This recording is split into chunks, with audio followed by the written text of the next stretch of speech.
4. En el 6º año de vida anacorética, durante las fiestas de carnaval, un grupo de alegres personas ricas de la ciudad próxima, hombres y mujeres, después de hartarse de hojuelas y vino, decidieron dar un paseo en troika. Formaban el grupo 2 abogados, un rico propietario, un oficial y 4 mujeres. Una de ellas era la esposa del oficial. La otra lo era de terrateniente. La tercera era una solterona, hermana de este último, y la cuarta una mujer divorciada, hermosa y rica, que alteraba el sosiego de la ciudad con sus extravagancias. El tiempo era espléndido. El hielo del camino parecía bruñido, como un entarimado. Recorrieron unas 10 verstas y luego se detuvieron para decidir hacia dónde irían, si más lejos o volverían a la ciudad.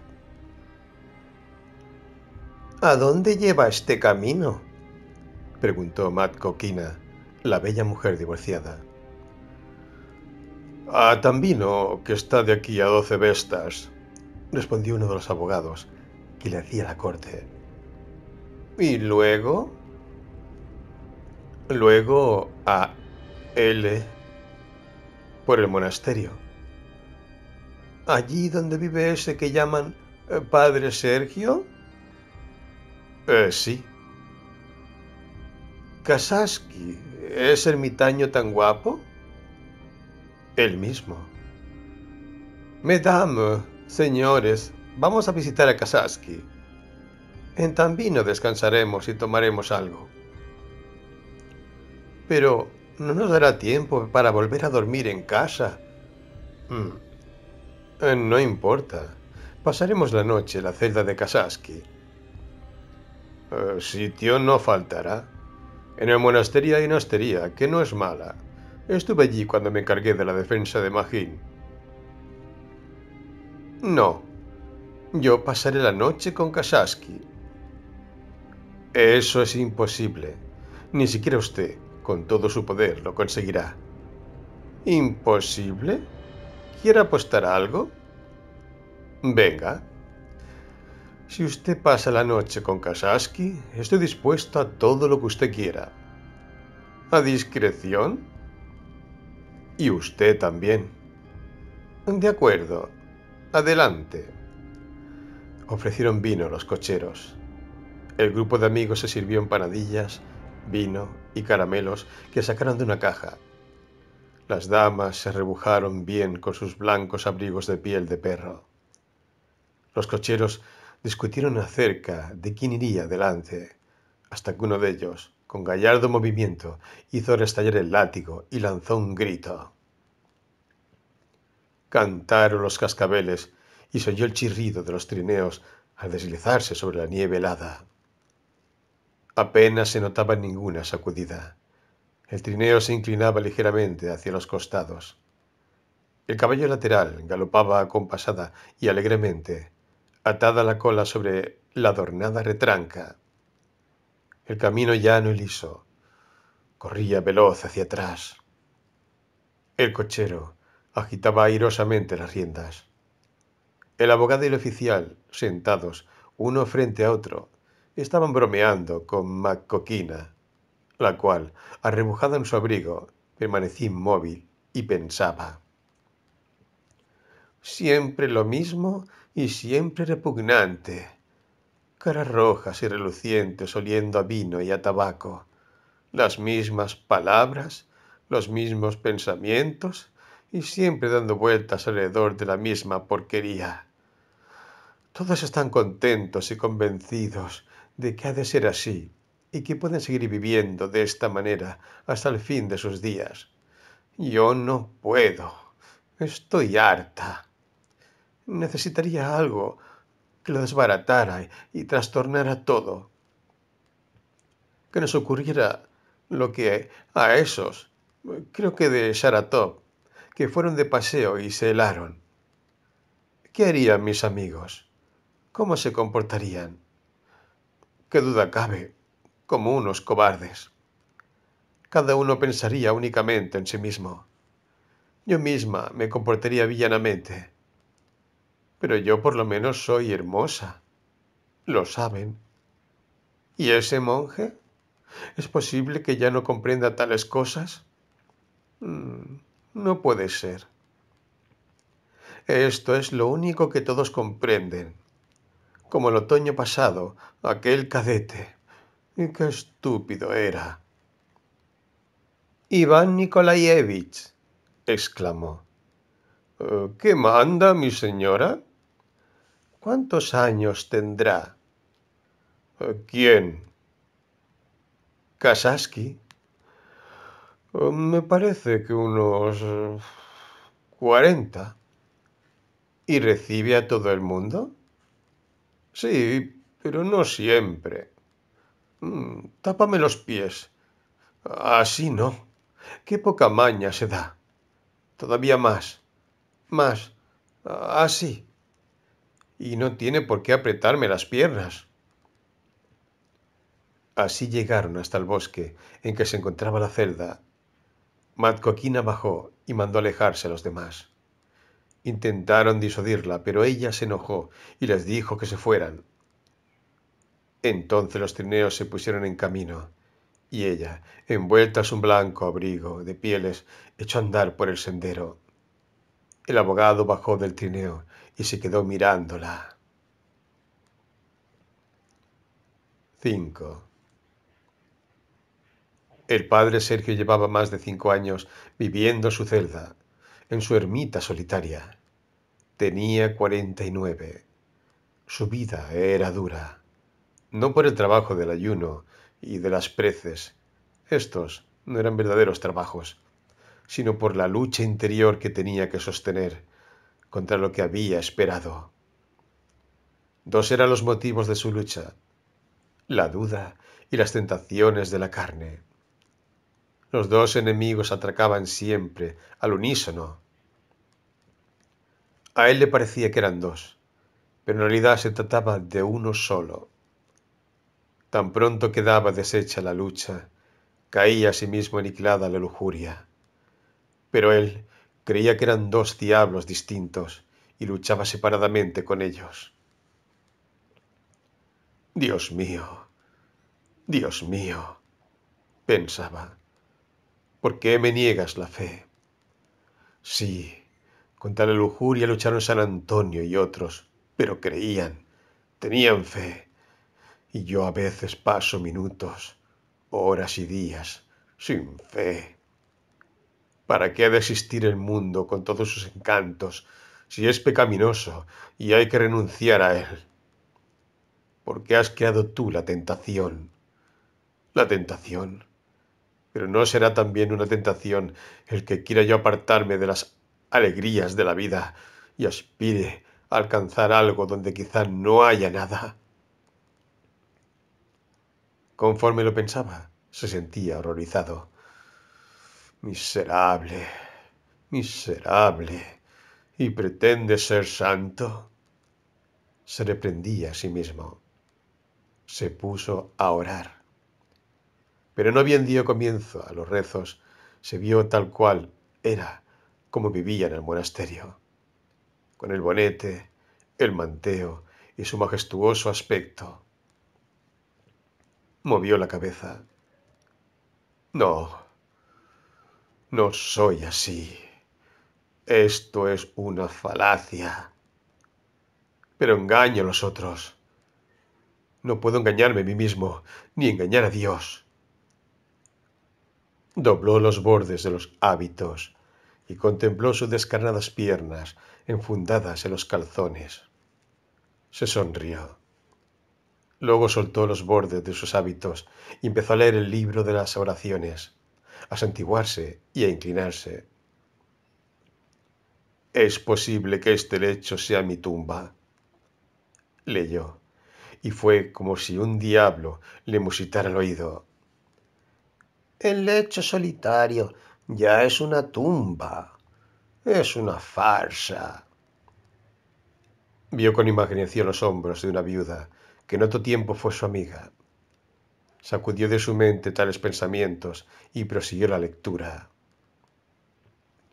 Leídas las reglas, tomó los evangelios, los abrió al azar y dio en un pasaje que repetía a menudo y sabía de memoria. Señor, ayúdame a vencer mi incredulidad. Apartó de sí las dudas que le asaltaban. Como si se tratara de un objeto en equilibrio inestable, volvió a colocar su fe sobre el inseguro soporte y se alejó cautelosamente para no derribarla con algún movimiento descuidado. Volvieron a su sitio las anteojeras y el padre Sergio se tranquilizó. Repitió la oración de su infancia. No me abandones, Señor, no me abandones. Se sintió aliviado, invadido por un sentimiento de alegría y ternura. Luego se santiguó y se acostó en su esterilla, sobre un estrecho banco, utilizando como almohada sus hábitos de verano. Se quedó dormido, entre sueños que yo y repiqueteos de cascabeles. No sabía si era algo real o soñado. Un golpe en la puerta lo despierta. Se levanta sin dar crédito a sus oídos, pero el golpe se repite. No cabía duda. Habían golpeado muy cerca, en su propia puerta, y se había oído una voz de mujer. Dios mío, ¿será verdad lo que he leído en las vidas de los santos, que el diablo se presenta en forma de mujer? Sí, es una voz de mujer, una voz dulce, tímida y grata. Y escupió al lanzar esta exclamación. No es así. Ha sido todo una alucinación mía. Se acercó a un rincón y se dejó caer de rodillas frente al icono. Aquel movimiento regular y habitual, ya por sí mismo, le proporcionaba consuelo y satisfacción. Le cayeron los cabellos sobre el rostro y apretó la frente sobre el húmedo y frío suelo, donde se formaban breves hileras de polvillo de nieve arrastrado por el viento que soplaba por debajo de la puerta. Recitó un salmo contra las tentaciones, el que recomendó para tales casos el venerable Pimen. Levantó sin la menor dificultad el magro y ágil cuerpo sobre sus fuertes piernas nervudas y se dispuso a proseguir la lectura de los salmos.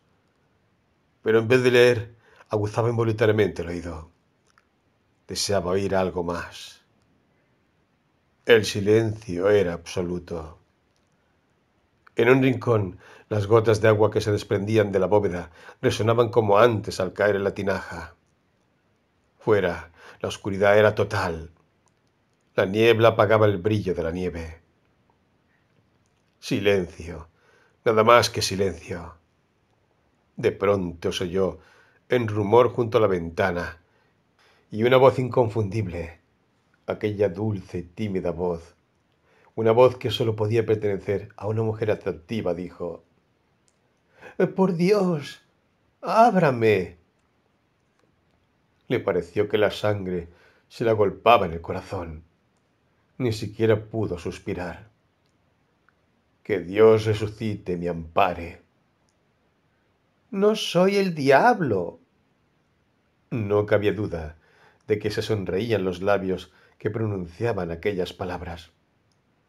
No soy el diablo, sino una pobre pecadora que se ha extraviado, en el sentido recto de la palabra, no en el otro. Se echó a reír. Estoy helada y pido asilo. El padre Sergio acercó el rostro al cristal del ventanuco. Solo se veían los destellos del candil reflejado en el vidrio. Se puso las manos a ambos lados de la cara y miró. Niebla, oscuridad, un árbol. Y a la derecha, allí estaba ella. Sí, era una mujer envuelta en un abrigo de blancas pieles, tocada con un gorro. Su carita linda, bondadosa y asustada se inclinaba mirándole a 2 pulgadas de la suya propia. Sus ojos se encontraron y se reconocieron. No es que se hubieran visto antes, pero la mirada que cambiaron se dieron cuenta, sobre todo él, de que se reconocían y se comprendían. Después de esta mirada, no cabía ya duda ninguna de que se trataba del diablo y no de una mujer sencilla, buena, dulce y tímida. ¿Quién es usted? ¿Qué quiere? Preguntó él. Ábrame ya, dijo ella, con caprichoso requerimiento. Estoy helada. Le digo que me he extraviado. Soy un monje, un ermitaño. Bueno, pero abra. ¿Quiere usted que me quede yerta al pie de la ventana mientras usted reza? Pero, ¿cómo usted? No le voy a comer, no tema. Por Dios, déjeme entrar. No resisto el frío más tiempo. Empezó a tener miedo y pronunció estas últimas palabras casi sollozando. Él se apartó de la ventana y dirigió su mirada al icono en que estaba Jesucristo con la corona de espinas. Señor, ayúdame. Señor, no me abandones, murmuró persignándose e inclinándose profundamente hasta la cintura. Se acercó a la puerta, que daba una especie de minúsculo zaguán, y la abrió. Allí buscó a tientas el gancho que cerraba la puerta exterior. Fuera se oyeron pasos. La mujer se apartaba de la ventana y se dirigía a la puerta. ¡Ay! Exclamó de pronto. Había metido un pie en el charco que se formaba delante del umbral. Al padre Sergio le temblaban las manos y no podía levantar el gancho. ¿Qué espera? Déjeme entrar. Estoy empapada, aterida. Usted solo piensa en la salvación de su alma y deja que me hiele. El padre Sergio tiró de la puerta hacia sí, levantó el gancho y, sin calcular el impulso, empujó la puerta hacia afuera, dando un golpe a la mujer. ¡Oh! Perdone, exclamó, volviendo de improviso a la expresión y al tono que tan familiares le eran en otros tiempos al alternar con damas. Ella se sonrió al oír ese perdone, pensando, no es tan terrible como suponía. No ha sido nada, no ha sido nada. Usted me ha de perdonar a mí, dijo pasando por delante del padre Sergio. No me habría atrevido nunca a molestarle, pero me encontraba en una situación muy apurada. Entre usted, musitó él, cediéndole el paso. Notó un fuerte olor de finos perfumes, como no sentía hacía muchos años. La mujer cruzó el pequeño zaguán y penetró en el recinto anterior de la cueva. Él la siguió, después de haber cerrado la puerta sin poner el gancho. Nuestro Señor Jesucristo, Hijo de Dios, perdone a este pobre pecador. Señor, ten compasión de este pobre pecador, repetía sin cesar en su interior, y además, moviendo involuntariamente los labios. Acomódese, dijo. Ella permaneció de pie, en medio de la estancia, mirándole con una sonrisa burlona en los ojos. De su ropa se desprendían gotas de agua. Perdóneme que haya quebrantado su soledad, pero ya ve usted en qué situación me encuentro. Todo se debe a que salimos de la ciudad a dar un paseo en trineo, y yo aposté que volvería sola a pie desde Boboriozka, pero me equivoqué de camino, y si no hubiera dado con su ermita... empezó a decir mintiendo descaradamente, pero se sintió tan confusa al fijarse en el rostro del padre Sergio que no pudo seguir la patraña y se calló. Se lo había imaginado distinto. No era tan guapo como se había figurado, pero le parecía magnífico. El aspecto del padre Sergio, con sus cabellos entrecanos y ensortijados, lo mismo que el pelo de la barba, Su nariz de línea correcta y aquellos ojos ardientes como brasas, cuando miraban de frente, la impresionaron profundamente. Él comprendió que la mujer mentía. Bueno, no se preocupe, dijo mirándola y bajando nuevamente los ojos. Yo pasaré ahí y usted descanse. Descolgó el candil, encendió una vela y, haciendo ante la mujer una profunda reverencia, pasó el cuartucho que había al otro lado de un tabique de madera. Arrastró algún objeto hacia la puerta. Al oírlo, se dijo la mujer, sonriendo: probablemente asegura la puerta para que yo no pueda entrar. Se quitó el abrigo de blancas pieles, el gorro, al que se le habían pegado algunos cabellos, y el pañuelito de punto que llevaba debajo del gorro. No estaba empapada, y si lo dijo cuando estaba junto a la ventana, fue solo como pretexto para que la dejara entrar. Pero frente al umbral había metido en un charco el pie izquierdo hasta la pantorrilla y tenía lleno de agua el zapato y la bota de goma que llevaba encima. Se sentó en el camastro del padre Sergio, una tabla cubierta únicamente con una estera, y empezó a descalzarse. Aquella pequeña celda le pareció encantadora. Mediría unos 8 pies de ancho por unos 10 u 11 de largo. Estaba limpia como un cristal. No había en ella más que el camastro donde la mujer se hallaba sentada, y encima un estante con libros. En un rincón había un atril. En la puerta, colgado de unos clavos, un abrigo y una sotana. Sobre el atril la imagen de Jesucristo con la corona de espinas y un candil. Se notaba un olor raro de aceite, a sudor y a tierra, pero todo le parecía agradable, incluso el olor. Los pies mojados, sobre todo el izquierdo, le dolían, y se puso a descalzarse apresuradamente, sin dejar de sonreír, contenta no tanto de haber logrado lo que se proponía, sino de haber visto que había conturbado al padre Sergio, a ese hombre magnífico, sorprendente, raro y atractivo. No ha correspondido. ¿Qué más da? Se dijo para sí. Padre Sergio, padre Sergio. Es así como le llaman, ¿verdad? ¿Qué quiere usted? Le respondió una voz tranquila. Por favor, perdóneme que haya roto su soledad, pero créame, no he podido evitarlo. Me habría puesto enferma. No sé lo que me va a pasar.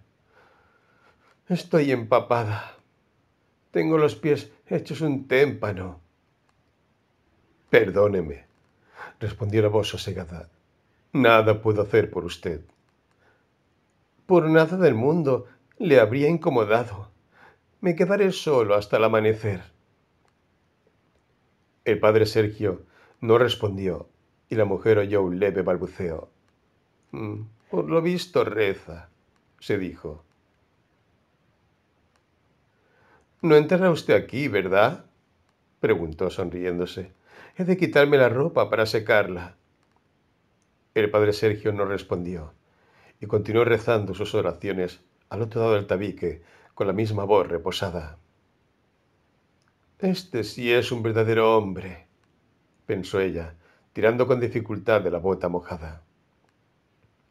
Por más que tiraba, no podía quitársela, y esto le hizo gracia. Se rió muy bajito, pero sabía que él oía su risa, y que esta risa influía en él tal como ella deseaba. Se rió más fuerte, y aquella risa alegre, natural y bondadosa, influyó realmente sobre el padre Sergio, tal como ella había deseado. A un hombre como este se le puede amar. Qué ojos los suyos, y qué rostro más abierto, más noble y más apasionado. Por muchas que sean las oraciones que rece, pensó ella, las mujeres no nos engañamos. Tan pronto acercó su rostro al cristal y me vio, lo comprendí, lo supe. Lo leí en el brillo de sus ojos. Me amó, me deseó. Sí, me deseó, decía sacando, por fin, zapato y bota y quitándose luego las medias. Para quitarse aquellas largas medias, prendidas en elásticos, tenía que levantarse la falda. Sintió vergüenza y dijo: «No entre». Pero del otro lado del tabique no llegó ninguna respuesta. Seguía oyéndose el acompasado murmullo, al que se añadió el ruido de unos movimientos. Se inclina hasta poner la frente en el suelo. No hay duda, pensó ella. Pero de nada le servirá. Musitó. Piensa en mí, como pienso yo en él. Piensa en estas piernas mías, dijo, quitándose las medias mojadas y recogiendo las desnudas piernas sobre el camastro. Permaneció sentado unos momentos, abrazándose las rodillas en actitud pensativa. ¡Cuánta soledad! ¡Cuánto silencio! Nadie sabría nunca. Abrió la estufa y puso las medias a secar. Después, pisando levemente el suelo con sus pies descalzos, volvió al camastro, donde se sentó otra vez con las piernas recogidas. Al otro lado del tabique no se oía ni el más leve ruido. La cocina consultó el diminuto reloj que le pendía del cuello. Eran las 2 de la madrugada. Mis amigos han de venir a buscarme a eso de las 3. Tenía a su disposición una hora escasa. ¿He de permanecer todo este tiempo aquí sola? ¡Qué tontería! No quiero. Ahora mismo lo llamo. Padre Sergio, Padre Sergio, Sergio Dimitrich, Príncipe Kasaski. Nada se oyó al otro lado del tabique. Óigame, no sea usted cruel. No le llamaría si no le necesitara. Estoy enferma. No sé lo que me pasa, exclamó con voz quejumbrosa. ¡Ay! ¡Ay! Gimió, dejándose caer sobre el camastro. Y, cosa rara, se sentía realmente mal. Creía desfallecer. Le dolía todo el cuerpo. Temblaba como si tuviera fiebre. Óigame, ayúdeme. No sé lo que me pasa. ¡Ay! ¡Ay! Se desabrochó el vestido, dejando los senos al aire, y extendió los brazos desnudos hasta los codos. ¡Ay! ¡Ay! El padre Sergio permanecía en su cuartucho, rezando. Acabadas las oraciones vespertinas, se quedó de pie, inmóvil, fija la mirada a la punta de la nariz, componiendo una prudente oración y repitiendo con toda el alma: Señor mío Jesucristo, Hijo de Dios, ten compasión de mí. Pero lo oía todo. Oyó el roce de la seda cuando ella se quitó el vestido. Oyó las pisadas de los desnudos pies por el suelo. La oyó frotarse las piernas. Se sintió débil y comprendió que podía caer en cualquier momento. Por esto no dejaba de orar. Experimentaba algo semejante a lo que debía experimentar el héroe legendario, obligado a caminar sin volver los ojos a su alrededor. Sergio notaba, sentía que el peligro y perdición estaban ahí, encima, en torno, y que sólo podía salvarse si no contemplaba a aquella mujer ni un instante. Pero de pronto se apoderó de él el deseo de verla. En aquel mismo momento dijo ella: «Escúcheme, esto es inhumano. Puedo morirme». «Sí, iré», como aquel padre que puso una mano sobre la mujer del pecado y la otra sobre una parrilla al rojo vivo. Pero no tengo parrilla. Miró a su alrededor. Vio el candil. Puso el dedo en la llama y frunció el ceño, dispuesto a resistir. Por unos momentos le pareció que no sentía ningún dolor, pero de repente, sin tener aún conciencia de si lo que se sentía era dolor y cuál era su intensidad, hizo una mueca y retiró la mano sacudiéndola. No, no lo resisto. Por Dios. Oh, socórrame. Me muero. Oh, ¿debo pues condenarme? No puede ser. Ahora la atenderé, dijo, y abrió la puerta de su cartucho. Pasó por delante de ella sin mirarla. Entró en el pequeño zaguán donde cortaba la leña y buscó a tientas el tajo sobre el que hacía las astillas y el hacha que tenía apoyada al muro. Ahora mismo, repitió, y agarrando el hacha con la mano derecha, puso un dedo de la izquierda sobre el tajo, levantó la herramienta y de un golpe se lo cortó, más abajo de la segunda articulación. El trozo de dedo cortado saltó más fácilmente que las astillas del mismo grosor. Rodó por el tajo y cayó al suelo produciendo un sordo ruido. Sergio oyó este ruido antes de percibir el dolor. Pero no había tenido tiempo aún de sorprenderse de que no le doliera, cuando sintió como una mordedura intensísima y notó que por el dedo cercenado le salía la tibia sangre. Envolvió rápidamente el dedo herido con el borde de su hábito y apretándolo a la cadera, volvió sobre sus pasos.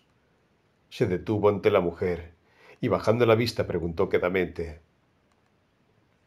¿Qué quiere usted? Al ver aquel pálido rostro, con un leve temblor en la mejilla izquierda, la mujer se sintió de pronto avergonzada. Saltó del camastro, agarró el abrigo y se lo echó encima, envolviéndose en él. Me sentía mal. Me he resfriado. Yo, padre Sergio. Yo. Sergio levantó los ojos, que le brillaban con dulce y alborozado resplandor, y dijo: Dulce hermana, ¿por qué has querido perder tu alma inmortal? Las tentaciones son propias del mundo, pero hay de aquel que las provoca. Reza para que Dios te perdone. Ella le escuchó y se le quedó mirando. De pronto notó el ruido de un líquido que caía gota a gota. Se fijó y vio que la sangre fluía de la mano de Sergio y bajaba por un costado de sus hábitos. ¿Qué se ha hecho en la mano? Recordó el ruido que acababa de oír. Tomó el candil y penetró en el zaguán. En el suelo vio el dedo ensangrentado. Más pálida todavía que él, volvió a la reducida estancia y quiso decirle algo, pero padre Sergio entró silenciosamente en el cuartucho del fondo y cerró la puerta. Perdóneme, dijo la mujer. ¿Cómo podré alcanzar el perdón de mi pecado? Vete. Déjeme que le vende la herida. Vete de aquí. Se vistió apresuradamente sin decir palabra. Arrebujada en su abrigo, se sentó esperando la llegada de sus amigos. A lo lejos se oyeron unos cascabeles. Padre Sergio, perdóneme. Vete, te perdonará Dios. Padre Sergio, cambiaré de vida. No me abandone. Vete. Perdóneme y concédame su bendición. En nombre del Padre, del Hijo y del Espíritu Santo. Se le oyó al otro lado del tabique. Vete. La mujer prorrumpió en sollozos y salió de la celda. El abogado iba a su encuentro y le dijo: He perdido la apuesta. Ya lo veo. Paciencia. ¿Dónde quiere usted sentarse? Me da lo mismo. Subió al trineo y en todo el camino de regreso no dijo ni una palabra.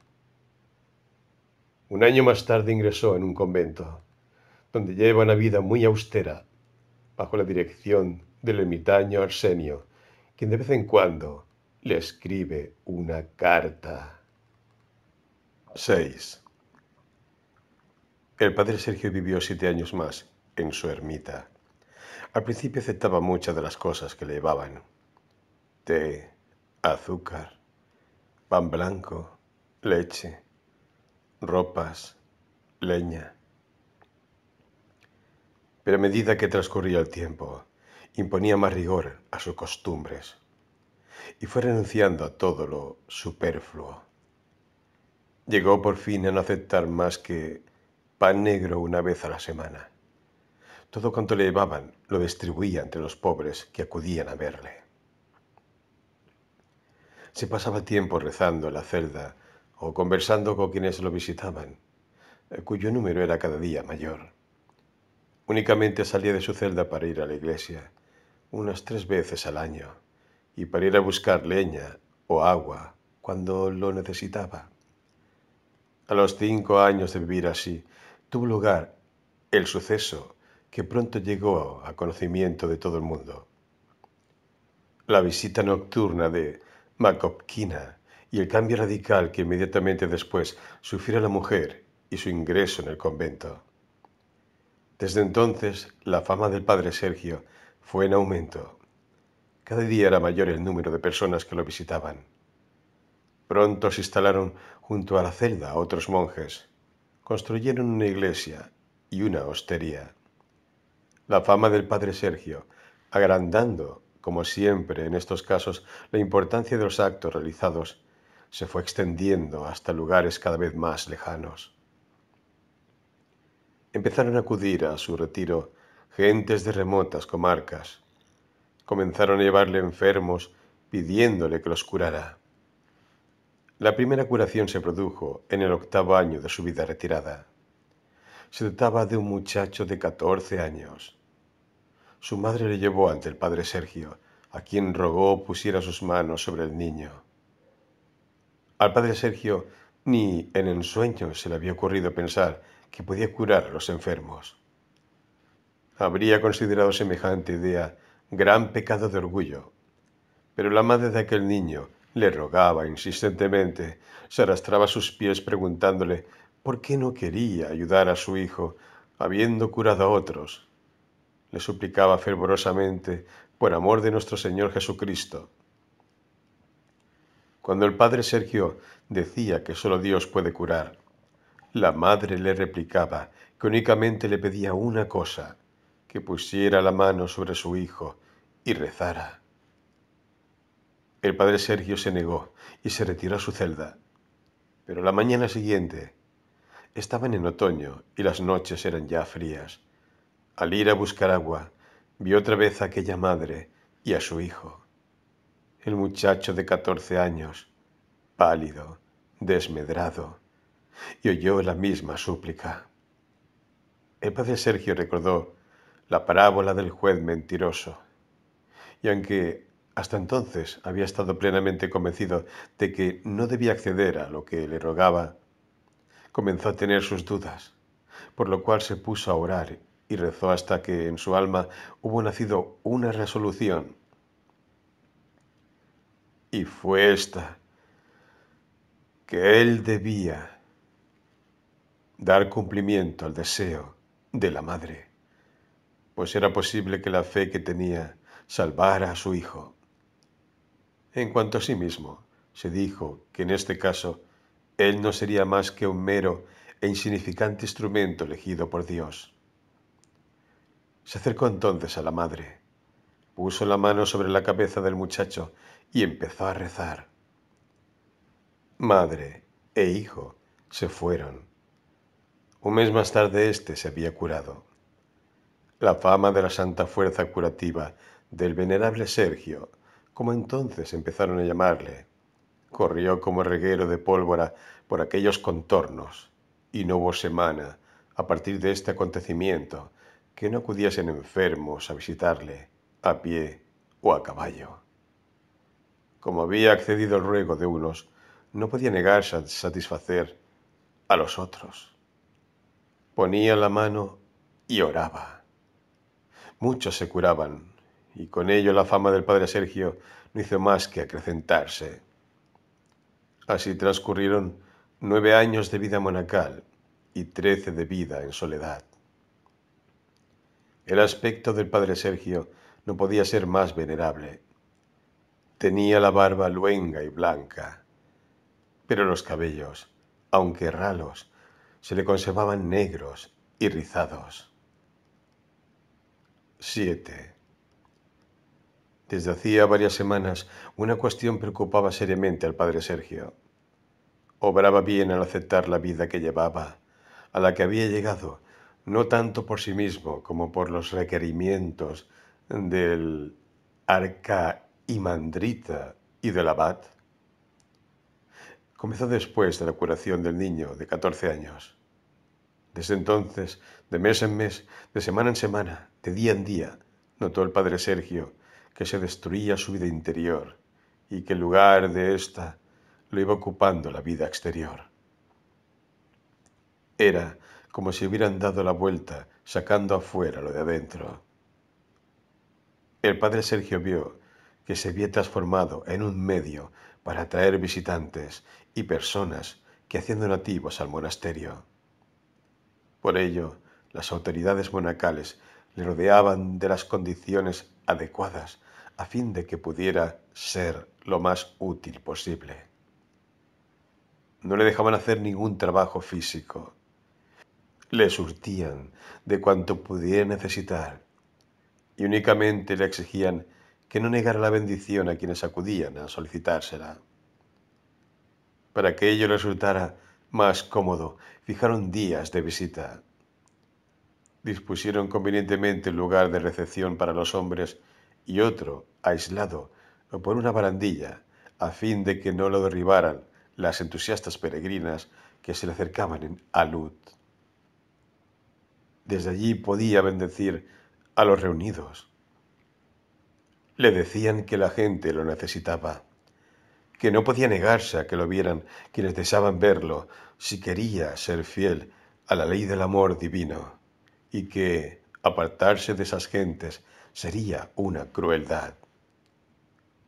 Cuando oía tales razones, las aprobaba, pero a medida que se rendía a esa vida, se daba cuenta de que los valores externos iban desplazando a los internos, que se secaba en él el ontanar del agua viva y que sus obras se dirigían cada día más hacia los hombres y cada día menos hacia Dios. Cuando pronunciaba un sermón ante la gente e incluso cuando se limitaba a bendecirla, cuando rezaba impetrando la curación de los enfermos, cuando daba un consejo o alumbraba el camino de una vida, cuando escuchaba las palabras de gratitud de las personas a quienes había curado, según decían, o había ayudado con sus palabras, no podía evitar el sentirse contento. Tampoco podía despreocuparse de las consecuencias de sus actos, ni de la influencia que sobre la gente tenían. Pensaba que era una llama ardiente, y cuanto más lo creía, tanto más débil y apagada sentía la divina luz de la verdad que en él brillaba. ¿Qué parte va a Dios de lo que yo hago y cuál a los hombres? Esta cuestión le atormentaba constantemente y nunca pudo darle una respuesta, o mejor dicho, nunca se atrevió a dársela. En lo más recóndito de su alma se decía que el diablo había trocado su actividad para con Dios en actividad para los hombres. Lo sentía de este modo, porque así como antes le resultaba muy doloroso que lo arrancaran de su soledad, ahora ésta le resultaba penosa. Se sentía atraído por los visitantes, que le fatigaban, pero en el fondo del alma su presencia le alegraba. Le satisfacían las alabanzas de que le hacían objeto. Hubo un tiempo en que incluso decidió huir, esconderse. Llegó a pensar en todos los detalles del plan. Se hizo con una camisa y unos pantalones de mujic, un caftán y un gorro, diciendo que necesitaba estas para dárselas a los mendigos, pero se las guardaba y veía en su pensamiento de qué modo iba a vestirse. Se cortaría el pelo y marcharía. Primero tomaría el tren y cuando hubiese recorrido unas 300 verstas, bajaría y pediría limosna por las aldeas. Preguntó a un viejo soldado qué hacía, si le daban limosna y albergue. El soldado se lo explicó todo y el padre Sergio pensó que podría hacer lo mismo. Una noche llegó a vestirse, dispuesto a huir, pero no sabía qué era lo justo, quedarse o abandonar la ermita. Al principio vacilaba, luego la indecisión fue desapareciendo. Se habituó a su nuevo estado y se sometió al diablo. Únicamente las ropas de Mojic le recordaban sus ideas y sentimientos. Cada día acudía más gente y cada vez era menor el tiempo de que disponía para su confortamiento espiritual y para los rezos. A veces, en momentos luminosos, pensaba que se había convertido en una especie de paraje en el que antes hubiera habido una fuente. Había una fuentecita de agua viva que emanaba de mí, a través de mí. Entonces viví a la verdadera vida. Pero cuando ella, recordaba siempre con entusiasmo aquella noche y a ella, a la que llamaban ahora Madre Anna, quiso seducirle. Ella sorbió un poco de aquella agua pura. Desde entonces, empero, el agua no tiene tiempo de acumularse. Antes llegan los sedimentos, apretujándose. Lo han pisoteado todo. No queda más que barro. Así razonaba en algunos raros momentos de clarividencia, pero su estado habitual era de cansancio y enternecimiento ante sí mismo, por dicho cansancio.